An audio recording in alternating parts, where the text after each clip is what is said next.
இந்த சினிமா ரசிகர்கள் எல்லாருமே ரொம்ப ஆவலோட எதிர்பார்த்திருக்க ஒரு நாள்னு சொல்லலாம். ஏன்னா கிட்டத்தட்ட அவ்வளோ பஞ்ச் ஆஃப் குட் மூவிஸ் வந்து அன்னைக்கு ஒரே நாளில் வந்து ரிலீஸ் ஆகுது. ஃபர்ஸ்ட் ஆஃப் ஆல் என்னென்ன படங்கள்லாம் வந்து ரிலீஸ் ஆகுதுன்னு நான் உங்ககிட்ட சொல்கிறேன். மே 1ஆம் தேதி நம்ம சூர்யா சார் நடித்த ரெட்ரோ திரைப்படம் வந்து ஃபஸ்ட்டு தமிழ்நாட்டில் வந்து ரிலீஸ் ஆகுது. ஸோ ரெட்ரோ திரைப்படத்து மேலே மிகப்பெரிய எதிர்பார்ப்பு வந்து இருக்குன்னு சொல்ல முடியும். ஏன்னா கங்குவா அப்படிங்கிற ஒரு படம் வந்து சூர்யா சாருக்கு சரியாக போகலை.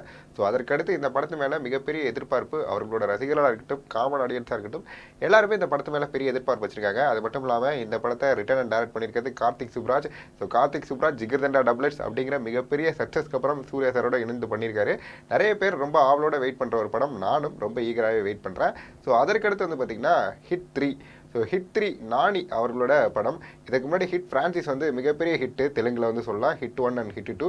ஸோ இப்போ ஹிட் 3 வந்து நானி சார் வந்து நடிச்சிருக்காரு. அது மட்டும் இல்லாமல் ரொம்ப ப்ரூட்டலாகவும் ரத்தம் தெறிக்க தெறிக்க ஒரு திரைப்படமாக வந்து ஹிட் 3 வந்து வந்திருக்கு. ஸோ ட்ரைலர் பார்த்த எல்லாருக்குமே வந்து இந்த படத்துக்கு கண்டிப்பாக ஒரு வாட்டியாக போய் பார்த்துடணும். நானி சாரை நம்ம இந்த மாதிரி ஒரு ஜோனில் பார்த்ததே கிடையாது. எப்பவுமே ஃபீல் குட் ட்ராமாவும் ஜாலியாக ஆக்ஷன் கமர்ஷியல் மூவி பண்ணிட்டு இருக்க நானி சார் இந்த மாதிரி அவரோட அவுட் ஆஃப் ஜோனில் வந்து ஒரு சூப்பரான ஒரு படம் வந்து பண்ணியிருக்காரு. ஸோ இந்த படமே வந்து பார்த்திங்கன்னா நாளைக்கு வந்து ரிலீஸ் ஆகிருக்கு.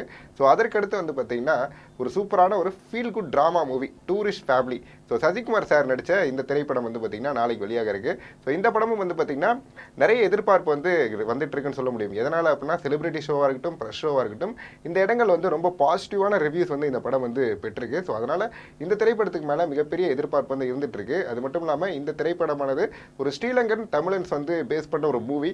ஸோ இந்த கான்செப்டில் ஆல்ரெடி நம்ம நிறைய படங்கள் பார்த்துருந்தாலும் இந்த படம் ஒரு டிஃப்ரெண்ட் ஜானராகும்.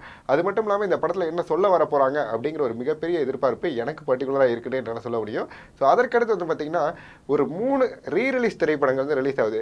ஸோ மே 1 நம்ம எல்லாத்துக்கும் ஃபர்ஸ்ட் ஆஃப் ஆல் என்ன ஞாபகம் வரும், தலை அஜித் குமார் அவர்கள் கூட நாளைக்கு பர்த்டே அப்படிங்கிறது நம்ம எல்லாத்துக்குமே தெரிஞ்ச விஷயம். ஸோ அவரோட 3 திரைப்படங்கள் வந்து பார்த்தீங்கன்னா ரீரிலீஸ் பண்ணுறாங்க. ஃபர்ஸ்ட் ஆஃப் ஆல் என்னென்ன படங்கள் அப்படின்னு சொல்லிடுறேன். பில்லா திரைப்படம் வந்து நாளைக்கு ரீரிலீஸ் ஆகுது. அதுக்கடுத்து வந்து பார்த்தீங்கன்னா வாலி திரைப்படம் வந்து நாளைக்கு ரீரிலீஸ் ஆகுது. அதற்கடுத்து வீரம் திரைப்படமும் வந்து பார்த்தீங்கன்னா நாளைக்கு ரீரிலீஸ் ஆகிருக்கு.